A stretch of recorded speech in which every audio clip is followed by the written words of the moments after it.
রমজানে আমরা যে নেকামল করছি টুকটাক, 30টা রোজা রাখছেন বেশিরভাগ মানুষ মাশাআল্লাহ, তারাবির নামাজ পড়ছেন, কোরআনে কারিম একটু একটু করে যতটুক পারছেন, কেউ 1 খতম, কেউ 2 খতম, যে যদ্দুর পারছেন, কেউ 1 খতম না পারলেও যদ্দুর পারছেন তেলাওয়াত করছেন, আলহামদুলিল্লাহ। অনেকে দান সাদেকা করছেন, সবাই কদর ইবাদতের জন্য চেষ্টা করছেন।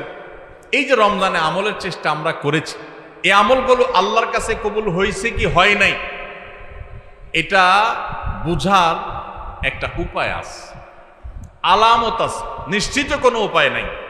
কারণ আমল কবুল করা না করা কার এখতিয়ার? আল্লাহর এখতিয়ার। শতভাগ পারফেক্টনেস আপনি এনেছেন, আপনার কাছে মনে হচ্ছে, তারপরে কোনো ত্রুটি থাকতে পারে, যেটা কারণে আল্লাহ তাআলা বললেন না আমি তোমার এটা অ্যাকসেপ্ট করলাম না, সে এখতিয়ার আল্লাহর আছে। কিন্তু আমরা যে নেকামলগুলো করি এগুলো সম্পর্কে ওলামা একরাম অনেক সালাফ, ইসলামের ইতিহাসের সোনালী যুগের স্বর্ণ মানবগণ, পূর্বসূরীগণ আমাদের, তাদের উক্তি আছে যে কোন কোন আমলের কবুল হওয়ার ব্যাপারে পূর্বাভাস, আলামত এটা জানা যায়। আলামত দেখে সুধারণা করা যায়, নিশ্চিত কোনো গ্যারান্টি নেই কবুল হয়েছে কিনা বলার সুযোগ নেই, তবে অনুমান করা যায়, ধারণা করা যায় যে হয়তো আল্লাহ কবুল করেছেন। তাহলে রমজানে আমাদের আমল ইবাদত কবুল হয়েছে কি হয় নাই সেটা বুঝার যে আলামতটা, সেটাকে বলে দিব আপনাদেরকে।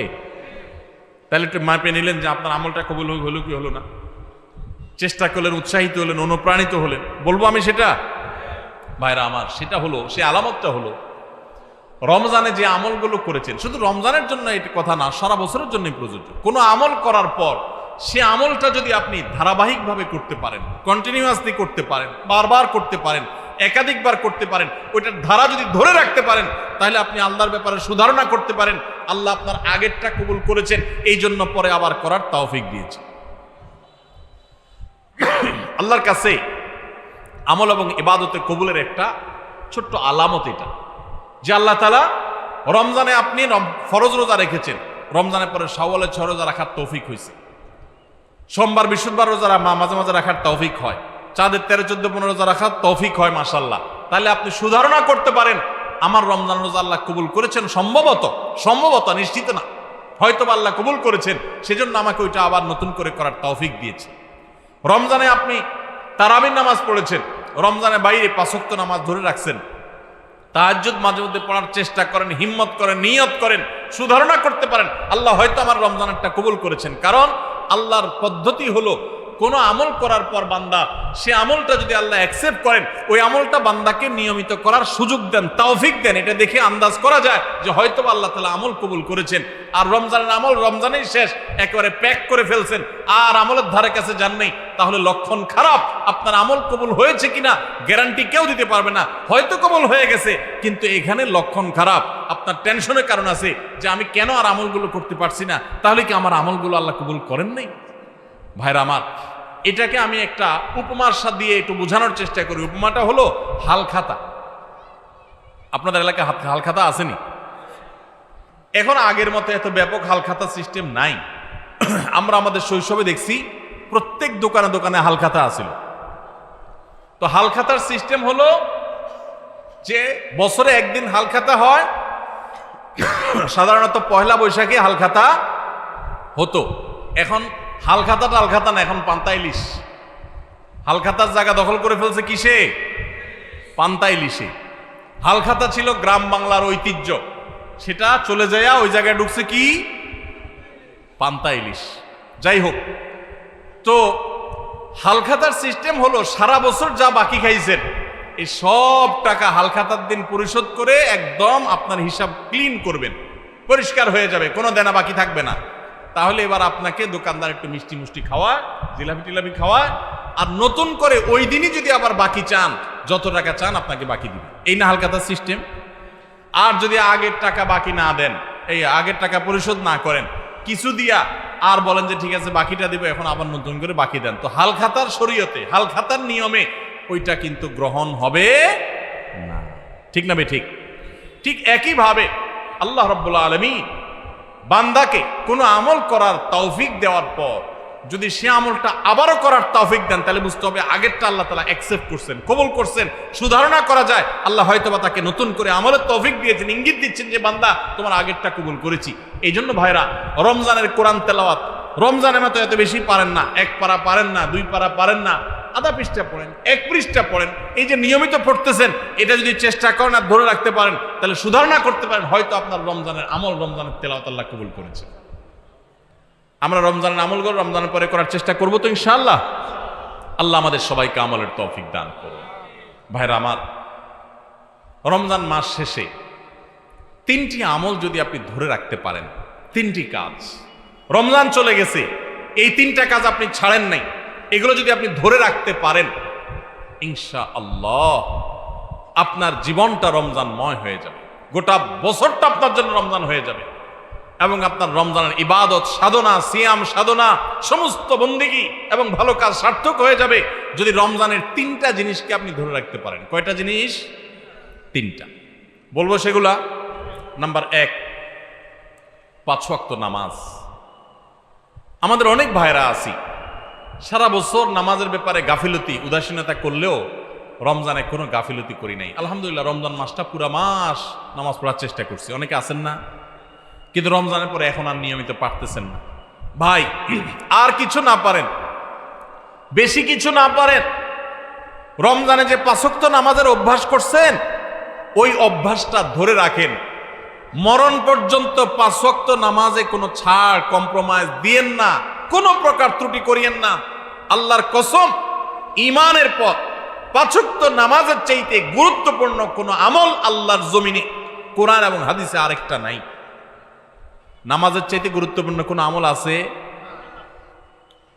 হাজীগঞ্জ বড় মসজিদের হুজুর আছেন, খতিব সাহেব হুজুর আছেন, ভুল হলে হুজুর বলবেন, আর ওলামা একরাম আছে। ঈমানের পর 5 ওয়াক্ত নামাজের চাইতে গুরুত্বপূর্ণ, ফজিলতপূর্ণ, মর্যাদাপূর্ণ কোনো আমল কোরআন এবং হাদিসে আরেকটা। কিন্তু দুঃখের বিষয়, আমরা অনেক মুসলমান আছি বাংলাদেশে, আমরা নামাজ ঠিক মতো পড়ি না। কেউ 4 ওয়াক্ত পড়ে, ফজর পড়ে না, অথবা পড়লে 7টা বাজে উঠি পড়ে। কেউ শুধু জুমা পড়ে, মাঝে মধ্যে পড়ে টক্কা টক্কা। এরপর তিনি আবার নিজেকে খাঁটি মুসলমান দাবি করেন। আবার মুখে বলেও অনেকে, নামাজ না পড়লে কি হয়েছে? কি আছে? ঈমান আছে। নামাজ না পড়লে কি হয়েছে? কি আছে? ওনার ঈমান আছে। এটারে বলে মামুর বাইর আবদার। নামাজ পড়বেন না, আবার বলবেন ঈমান সব ঠিকঠাক আছে। এটা হলো মামুর বাইর আবদারের মতো, মানে বোগাস আবদার, ভিত্তিহীন আবদার। এই আবদার কোরআন সুন্নাহর সম্মত নয়। ওমর ফারুক রাদিয়াল্লাহু তাআলা আনহু বলেছেন, লা হাজ্জা ফিল ইসলাম লিমান তারাকাস সালাহ। যে মুসলমানের সন্তান নামাজ পড়ে না, নামাজ ত্যাগ করে ইচ্ছাকৃত ঠান্ডা মাথা, ইসলামে তার কোনো হিস্সা নাই, কোনো অংশ নাই, তার ইসলামে কোনো ভাগ নাই, ইসলামে তার কোনো নাম নিশানা নাই, যে নামাজ ইচ্ছাকৃত ত্যাগ করে। অনেক ইমামদের মতে ইচ্ছাকৃত ঠান্ডা মাথায় কেউ নামাজ ত্যাগ করলে সে ইসলাম থেকে খারিজ হয়ে যায়। এত জঘন্য ব্যাপার। অন্য যত আপনি গুনাহ করেন না কেন, গুনাহের কারণে আপনি পাপিষ্ঠ হবেন, অপরাধী হবেন, শাস্তিযোগ্য হবেন, কিন্তু বেঈমান হবেন না। নামাজ এমন একটা আমল, অনেক ইমামদের মতে এই নামাজ ত্যাগ করলে মানুষ বেঈমান হয়ে যায়, কাফের হয়ে যায়। আমাদের বাংলাদেশে মানুষের ঈমান মাশাআল্লাহ এত মজবুত, এটা লোহা দিয়া পিটাইলেও, কামারের লোহা দিয়ে পিটাইলেও আমাদের ঈমান যায় না।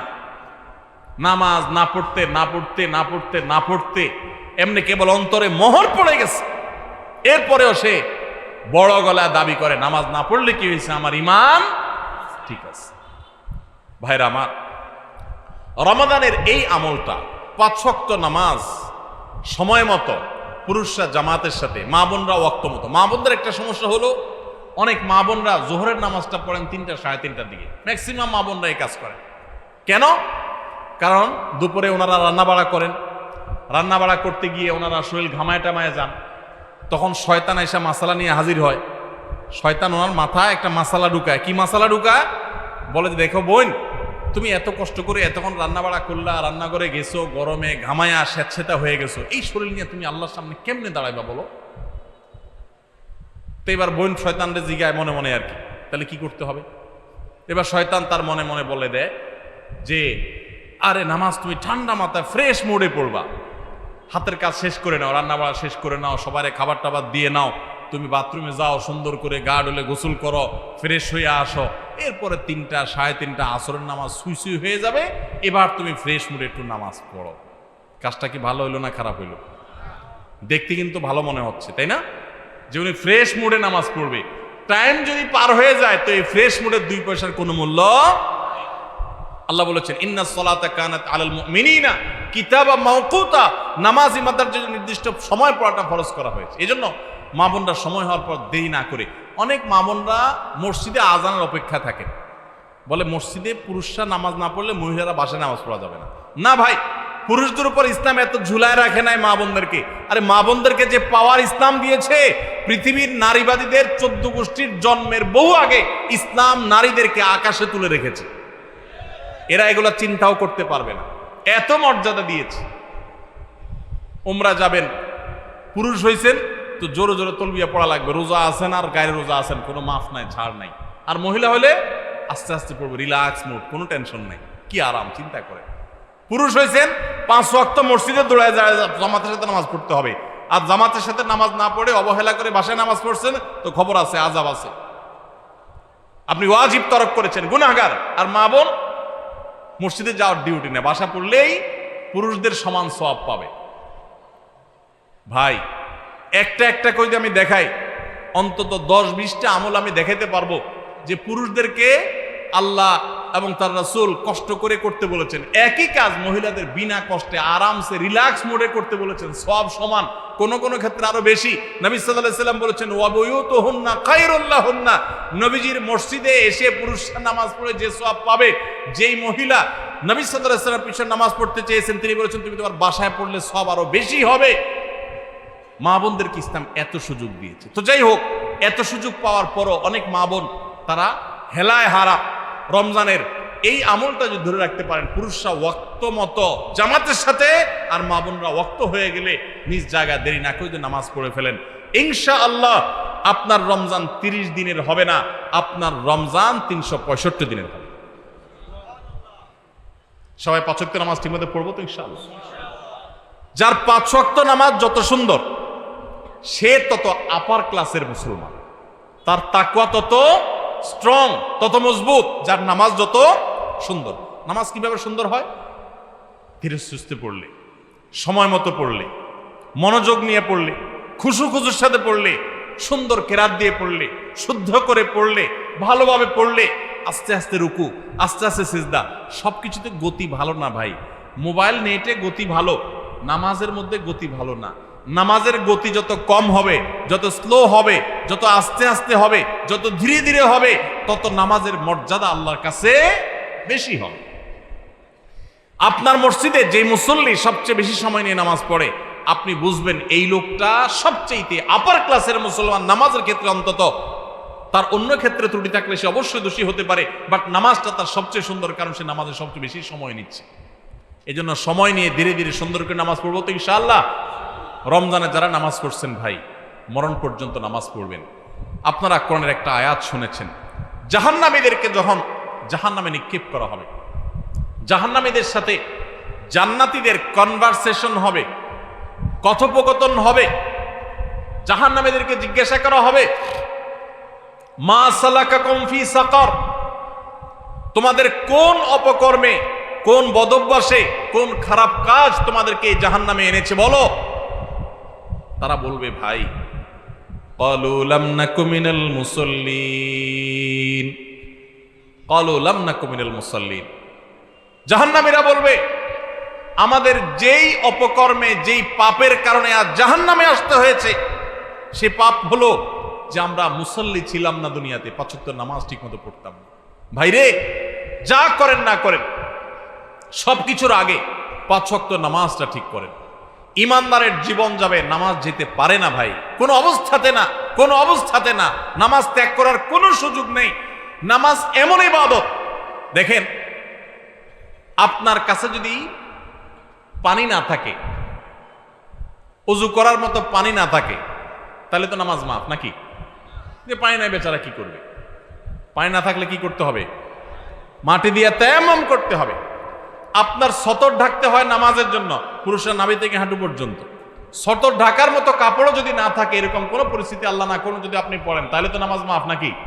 জি না, ওই অবস্থায় নামাজ পড়তে হবে। কেউ কেবলা কোন দিকে, কেবলার দিকে নামাজ পড়া ফরজ, এটা নামাজের শর্ত যে কেবলামুখী হওয়া। এখন কেবলা কোন দিকে আপনি কোনোভাবে জানতে পারছেন না, আকাশ মেঘলা বা কোনো কারণে এমন জায়গায় আছেন সূর্য দেখছেন না, কোনো কম্পাস নাই, এমন জায়গায় আছেন কেবলা কোন দিকে আপনি সেটা ফাইন্ড করতে পারছেন না। তো ফাইন্ড আউট করতে না পারলে, কেবলা নিরূপণ করতে না পারলে নামাজ মাফ নাকি? তাহলে কি করবে? কাউকে জিজ্ঞাসা করে পারলে পড়বে, আর জিজ্ঞাসা করার মতো কোনো লোক না থাকলে, কেউ যদি তথ্য দিতে না পারে সঠিক, তাহলে যেই দিকে কেবলা বলে তার মন বলবে সেদিকে ফিরে নামাজ পড়বে, তারপর নামাজ মাফ নাই। কেউ যদি দাঁড়ায় নামাজ পড়তে না পারে, অসুস্থ হয়ে পড়ে, তাহলে তো মাফ নাকি? আল্লাহু আকবার। দাঁড়ায় পড়তে পারে না, তাও মাফ নাই। কি করতে হবে? বসেও যদি পড়তে না পারে, হসপিটালে বেডে হাত পা সব ব্যান্ডেজ করা, শোয়া আছে, বসার ক্ষমতা নেই, তাহলে তো মাফ নাকি? আল্লাহু আকবার। ওই অবস্থায় নামাজ পড়তে হয়। কিভাবে নামাজ পড়বে সে? ইশারায়, চোখের ইশারা নামাজ পড়বে, মনে মনে নামাজ পড়বে, যতক্ষণ পর্যন্ত তার সেন্স আছে, হুঁশ আছে। নামাজ মাফ নাই, সেন্স চলে গেছে, বেহুশ হয়ে গেছে, 5, 7, 10 দিন বেহুশ সেন্সলেস চলে গেছে, তাহলে ভিন্ন কথা। সেন্স নাই, তার আর নামাজ নাই। কিন্তু যতক্ষণ পর্যন্ত সেন্স আছে ততক্ষণ পর্যন্ত নামাজ আছে। এই জন্য ভাই, নামাজ ত্যাগ করবেন না।